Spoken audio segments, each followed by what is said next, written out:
Man, the Cleveland Browns had a very interesting year last year. I mean, being without their quarterback for the first 11 games, and even when he came back, having to knock off that rust, it just wasn't in the cards for the Browns to be able to make a playoff push. But things have changed. The Browns got a good roster. Their quarterback is back. Let's see what the Browns can do in a tough AFC North. We got our man Jody Coleman from the Midwest Report here talking to us all things Cleveland Browns. Let's get into this thing.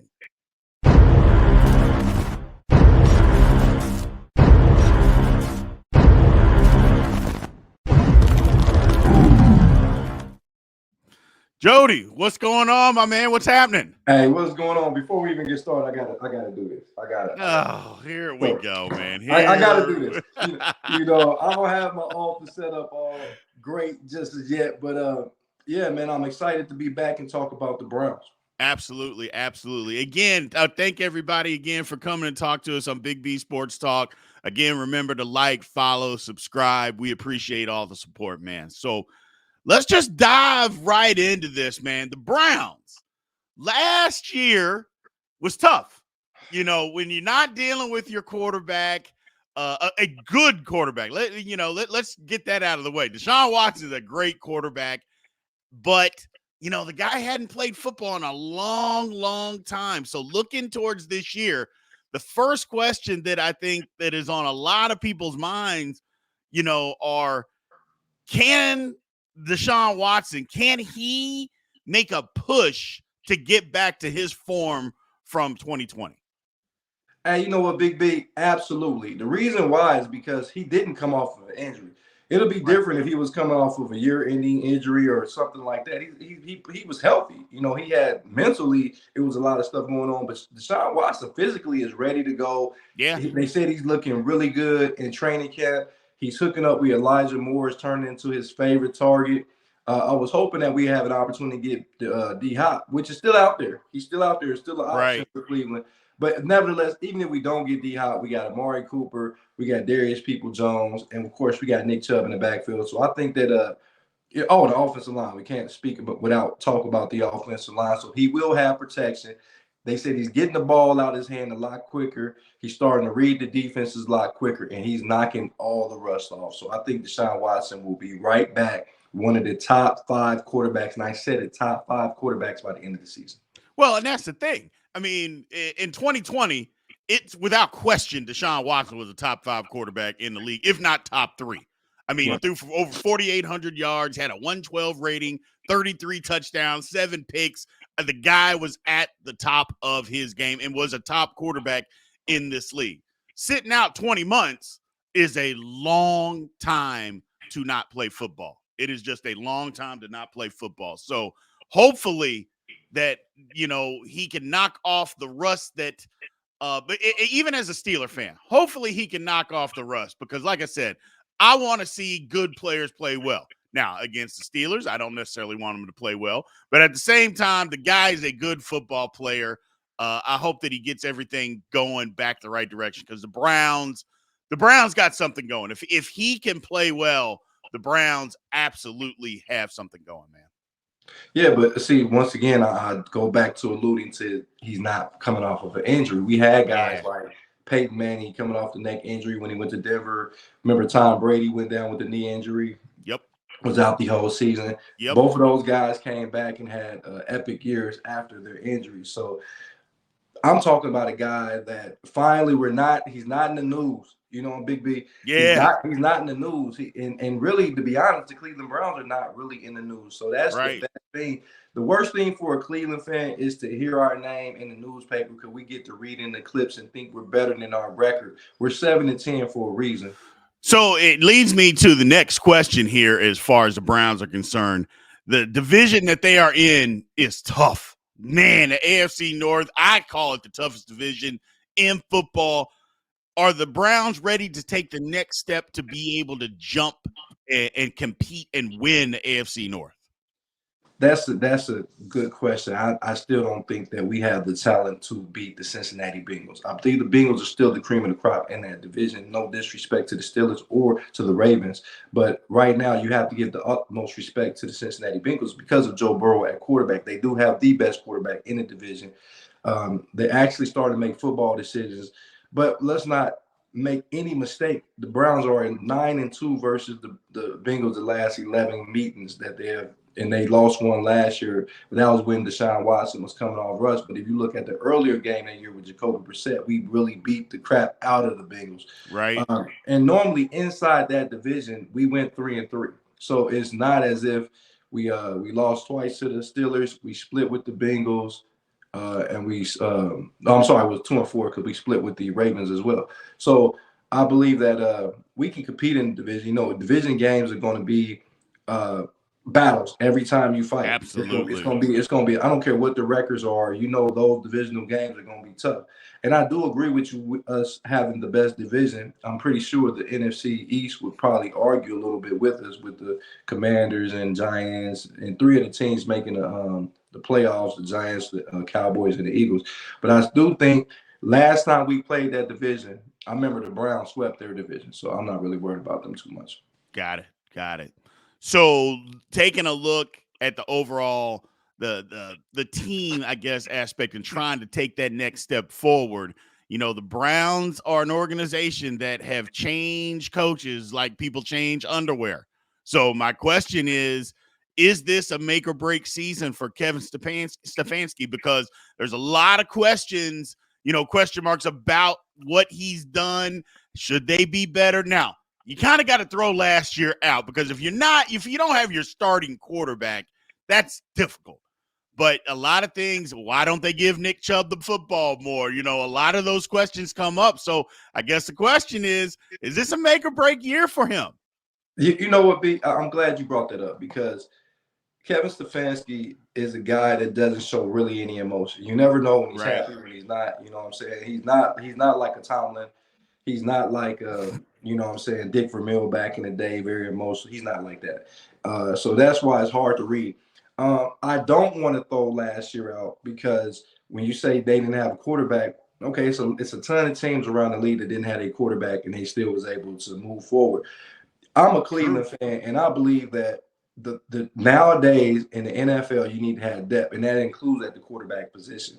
Right. So if you lose your quarterback, I don't use any of those excuses as saying, well, we went 7-10 because we didn't have our quarterback. Jacoby Brissett, if you look at the numbers, when he played those first 11 games was rated the 7th highest quarterback in the league. So it was not like we had bad quarterback play. Right. Now we go back to the coaching aspect, or the actual question. No, I don't really necessarily think it's a make or break league year for Kevin Stefanski. I think the Cleveland organization and the city of Cleveland loves Stefanski. I'm not really that high on Stefanski, but I'd rather stick it out with him because of the fact that he's been there, and I'm like, okay, he's going on his 4th year. He actually is giving us an opportunity to win. He was the coach of the year just a couple seasons ago. So no, do we need to get the ball to Chubb more? Yeah, I don't know what we're preserving for, but we got a guy. I keep telling everybody that's watching it, y'all don't have to pay attention to me, but this guy named Jerome Ford, our backup running back, is just as explosive out of University of Cincinnati.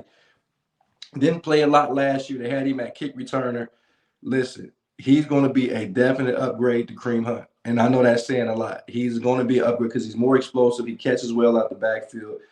He had problems in pass protection. But once you pick that up, and we don't have to have him play every down because we got Nick Chubb.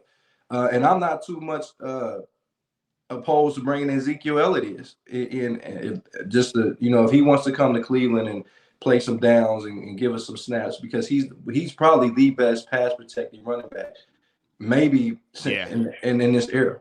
Yeah.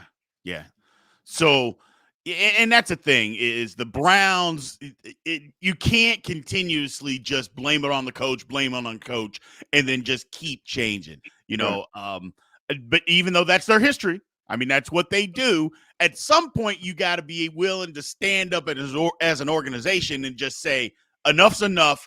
We're going to build some roots. We're going to try to build this thing. We think this is the guy. You know, sometimes the seasons don't always go as what you want. You know, other teams get paid too. Other coaches get paid too. So sometimes everything just doesn't always go the way that you want it to. But that doesn't mean you should just jump ship. And I feel like the Browns, and there's plenty of other organizations out there that do the same thing. They always jump ship so fast. It's like, look, man, give it an opportunity to build something. So I'm in agreement with you too, Jody. I don't think that they should change. I don't think that they should do anything. I think they're going to be fine. You know, now if something happens and they fall off a cliff this year, that's something totally different. But I don't think that's going to happen. I think the Browns' talent is going, and just their talent alone is going to keep them from falling off a cliff.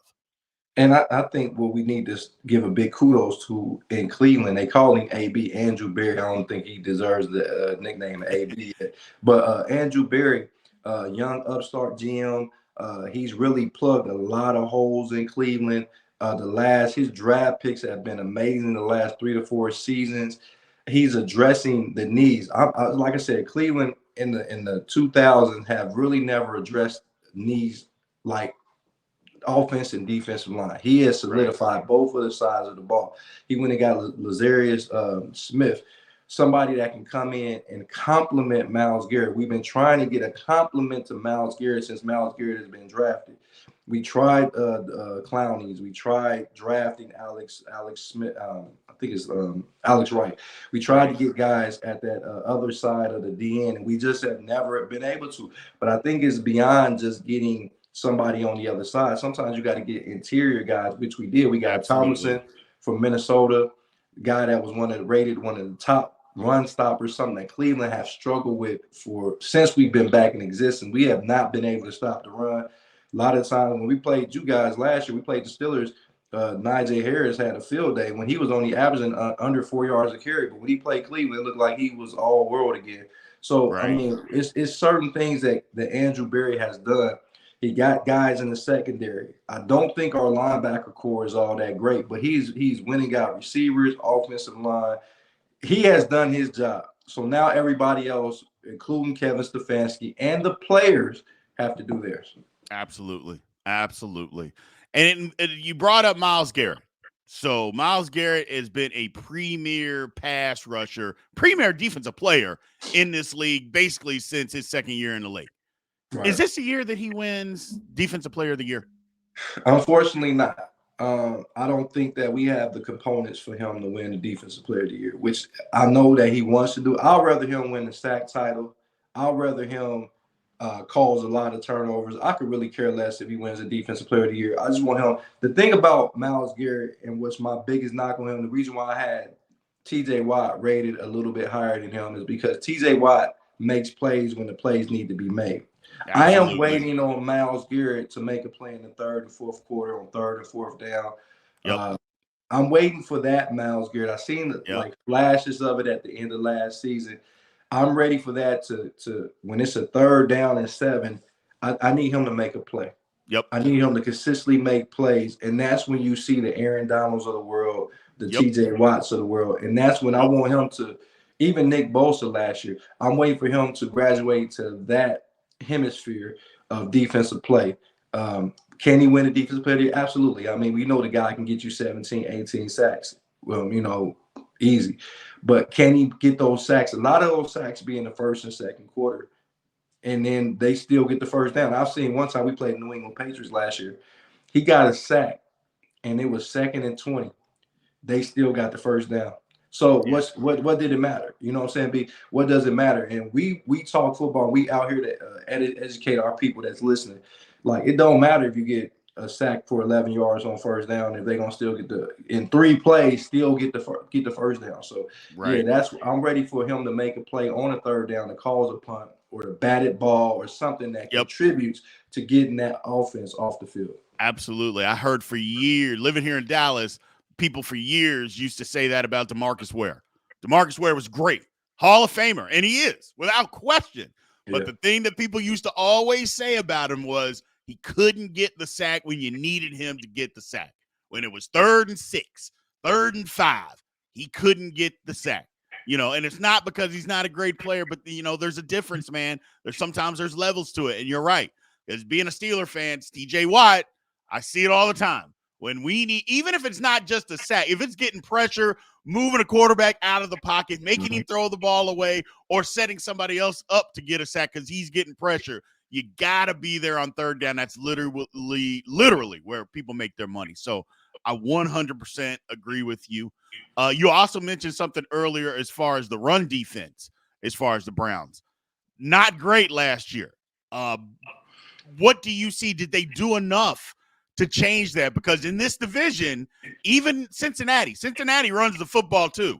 Everybody runs the football in this division, and if you can't stop the run, you're going to have problems. Did they do enough in the offseason to be able to address that issue? To be honest with you, that's the only question mark. At middle linebacker, we had an opportunity to try to go after Devin White. We didn't. We didn't really address the linebacker position in the draft. We are banking on Anthony Walker to come back. Somebody I wasn't really sold on even when he got here. He made a lot of tackles. If you look on paper, he made a lot of tackles, but he was making tackles 6 and 7 yards down the field. Yeah. Now, is that Anthony Walker's fault, or is that the defensive line's fault? We did bring in one of the top-rated pass run defensive players in the league, in Devlin Tomlinson from Minnesota. We did bring him in, but we need to have a course of depth. We was in negotiation trying to get a Dominican Sue, didn't pan out. We need to get guys in those trenches. To be honest with you, I think our Achilles heel will still be our run defense. We got a defense that's built as if we were in the league. We got pass rushers that can pin their ears back, but when you get past, that reminds you a lot of the Indianapolis Colts back when they had Peyton Manning. Remember they had Freeney and what's my guy? He went to HBCU. I can't think of it. I'm sorry that I can't forget his name. But they had Mathis. They had those guys on the edges, and we already knew with Peyton Manning he was already up 10-0. You know what I'm saying? So Cleveland doesn't have that luxury yet. Even though our offense is stacked with talent, we have to put it all together so the defense can prevail. But no, we did not do enough. I think you guys on the offensive line got better in your interior, in your guard and center position where y'all can run it up the middle. You know what the Ravens going to do. They brought Lamar Jackson back. With Lamar Jackson healthy, they become the top rushing team in the NFL, regardless who was playing running back, even though they got J.K. Dobbs back. But even if he's not healthy, they Gus, what's Gus? Can't remember Gus' name. I'm sorry. Gus, the running back. They're going to do it. And you know the Cincinnati Bengals are going to run it just enough. Yeah. So, no, we didn't do enough in free agency as far as to stop the run. No, we didn't. We're going to bank on us scoring a lot of points and not having to worry about the running game. Which is what it seems like a lot of teams around the NFL are doing, Jody. They kind of have given up. The Steelers the same way. Steelers linebacker core, middle linebacker core is pathetic at best. And so I 100% understand. It seems like a lot of teams other than the 49ers, that's what they're doing is saying, you know what? This is where we want to get to. You got to give it up somewhere. The run defense, because a lot of teams aren't running the football or won't run it enough consistently to be able to beat you. But then you're going to run into some teams, that they're going to say, you know what? We're just going to line up and run the football, man. And if you don't stop it, we ain't stop running the ball. We're just going to keep running it down your throat. I think that's a deficiency that I saw with the Browns last year. It showed up. If they didn't address it this year, it'll be an issue because, like you said, the division is relentless. And even the Bengals, like I said, you got Burrow, you got Higgins, you got Chase, but they got Michigan. And they got a good offensive line. Now, their offensive line is better. They will run it. And if you don't stop it, a division is just unruly. So hopefully for Browns fans that maybe schematic-wise they change a few things to be able to stop the run this year. Which brings me to the end here. And the last question, the Browns, their record. So I took a look at it, and they're kind of in the Steelers' same boat, man. They don't have, I think everybody in the division, I think everybody's going to split. I really do. I think the division is just that everybody's going to split. Cincinnati, first place record that they got to play against. The Ravens, second place record. That's why I like the Steelers. There's his third. The Browns is fourth. I think the Browns will finish. I think everybody has a winning record. I think the Browns are going to finish at least 9-8 this year. I see it. If Deshaun Watson is back to form, look out, people. I'm telling you, look out. Everybody wants to say, well, he's falling off and he can't get back. And I'm not saying that can't be the case. But if he has knocked off the rust, it seemed like people forgot how good Deshaun Watson really is. The guy can play football. If the distractions are not there, Deshaun Watson is a top 5 quarterback. So 9-8 is what I see. That's where I'm going right now. It could be better. Who knows? What do you think? I'm putting you on the spot, Jody. What do you think? Well, I'm gonna go as an NFL fan, not a Cleveland fan on this one. Sure. But I really do believe that Cleveland had the opportunity to go 10-7. I really do. I really think Cleveland can go 10-7, and I'm gonna tell you why. The reason why they can go 10-7 is because of what you mentioned in Deshaun Watson. But I think Nick Chubb is gonna have a bigger role in that read. They're gonna run a lot of read options. Yeah. And that's going to make the running game that more effective because now you gotta account for Deshaun Watson's feet. Yep. So if you look at the Ravens running game, it's not that if J.K. Dobbins, which I'm an Ohio State guy and I love him, he was one of the best running backs in Ohio State history. But if he was in the conventional I formation offense, I don't think he would be as successful as he is in his read option offense. Right. So I think Nick Chubb, who can play in any type of offense, I think that's going to be the difference maker. Now, not only that, B, we got guys that when it's 3rd and 6, that Elijah Moore can catch passes, the extended drives. We already know how Amari Cooper creates separation. I think he was number 5 in the lead in separation on one-on-one coverage. Darius People-Jones is a project. Is really a make or break year for Darius People-Jones if he will be a Brown going into next year. And Njoku, the verdict's still out on Njoku.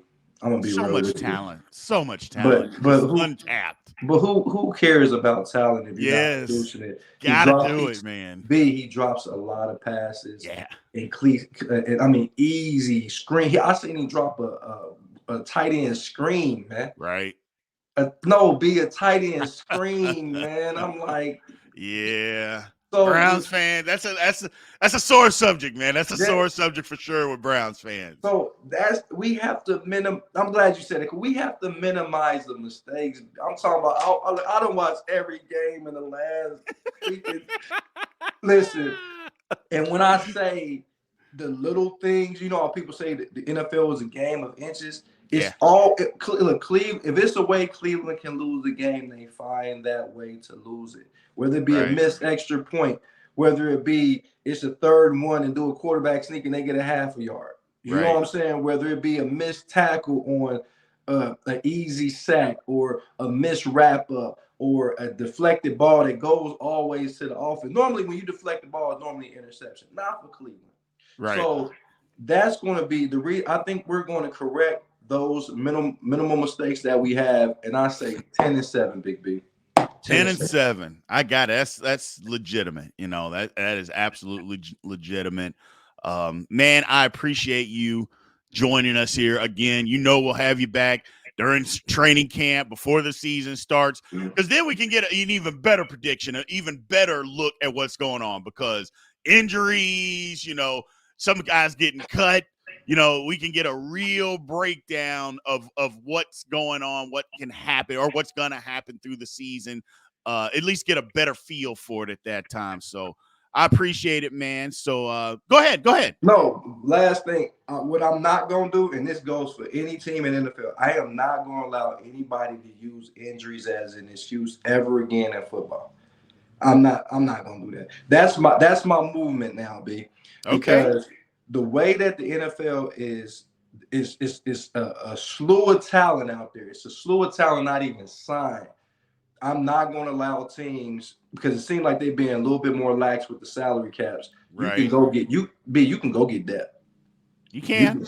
You can go get depth. You can maybe get rid of that high paid player and bring in 3 players, because we've seen it happen in Kansas City at the wide receiver position. Who is their wide receivers? Right. Exactly. You're 100% correct. And you went and got rid of perhaps one of the top 3 wide receivers, and you just go on and win a Super Bowl. So I don't really want to hear about depth. I've seen teams in Philadelphia lose their quarterback and go win a Super Bowl. So I don't want to that when I come back on the show, B, that's my movement this year on Against the Grain Sports. Hey, I don't care about injuries. Don't come at me about injuries. That's no longer going to be an excuse in the NFL. That's my movement. Okay. That's legitimate. I get it. A lot of people use it. The only time that I guess I would say injuries had an effect is like the 49ers last year when they lost 4 quarterbacks to injury. Not, hey, they lost 2 guys or a guy went out or a guy wasn't performing well. 4 quarterbacks, which literally in the NFC Championship game, they didn't even have a quarterback on their roster that could play because the starter got hurt. The backup got hurt. Then the third guy got hurt. Then the 4th guy got hurt. What are you supposed to do with that, though? They had an opportunity to dress Jimmy Garoppolo, and they didn't. They had Trey Lance. Trey Lance broke his leg. But I'm saying they could have dressed. They didn't dress Jimmy G in that championship game because they didn't think they needed that roster spot. Yeah, that's right. I guess he technically. I don't know. Well. I feel like one of the things with the NFL, and I know we said that we were wrapping it up, but we can continue. Yeah. One of the things with the NFL that I feel like is, and I know people are gonna bash it, but they allow 53 players on a roster.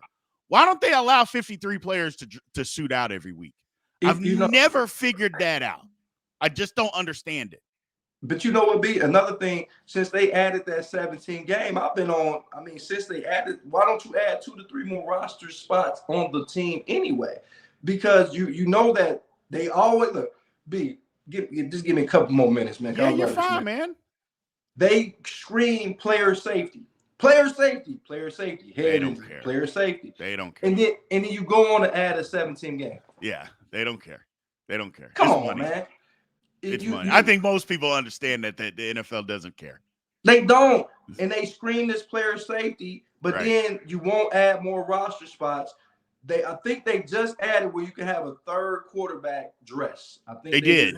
They did because it used to be that way, and then they changed it and said you couldn't have an emergency quarterback. But I think, you get into this NFC Championship game, I think that's the reason, because they're like, well, wait a minute. They didn't even have a quarterback to where they could run offensive plays anymore.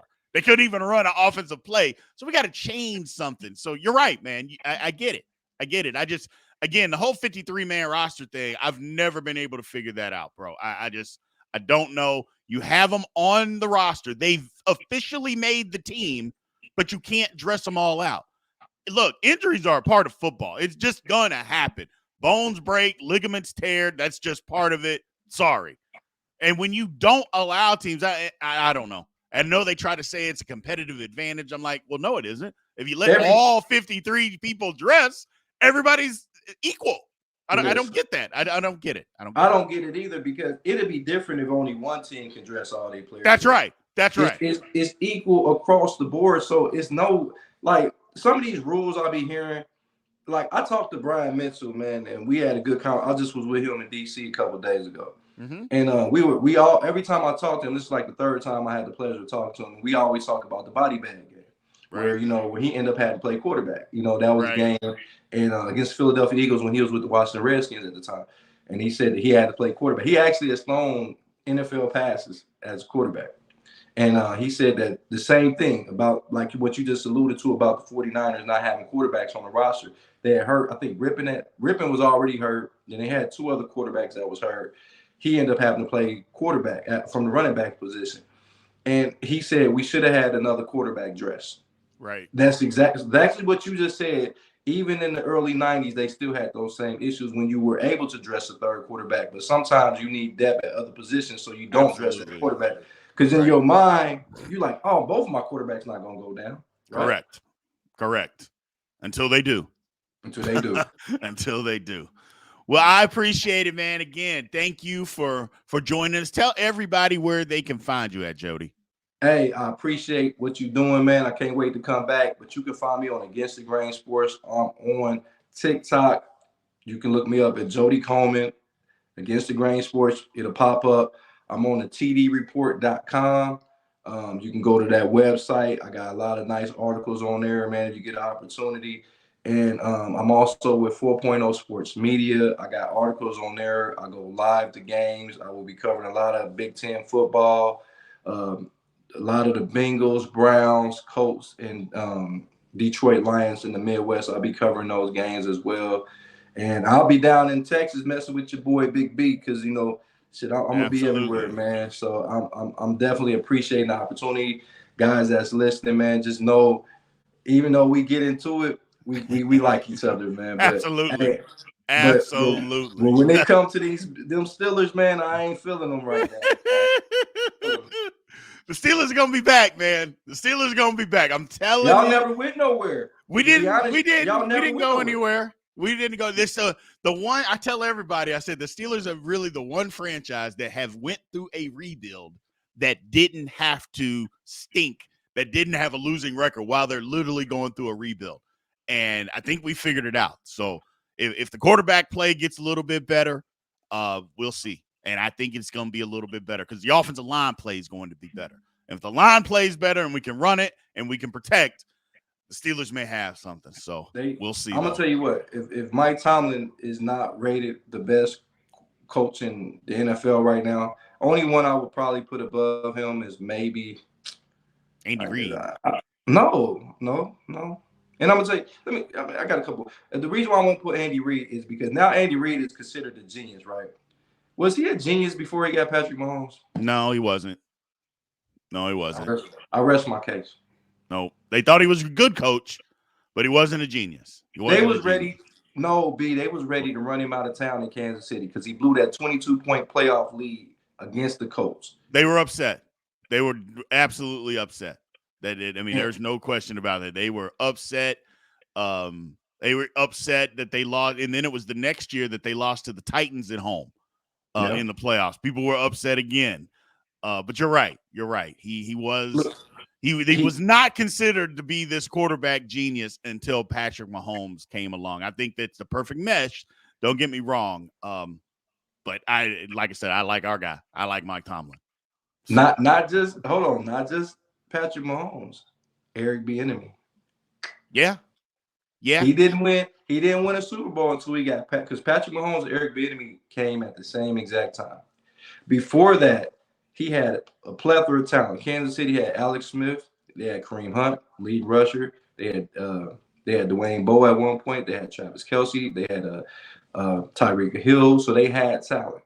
They had talent across the offensive line. So you didn't win until you got Eric Bieniemy as well as Patrick Mahomes. Just throwing that out there. I got you, man. Well, I appreciate you joining us. And like I said, we will bring you back again, everybody. Thanks for joining Big B Sports Talk with these NFL Roundup Cleveland Browns. We'll be back soon. I appreciate it. Y'all have a good one.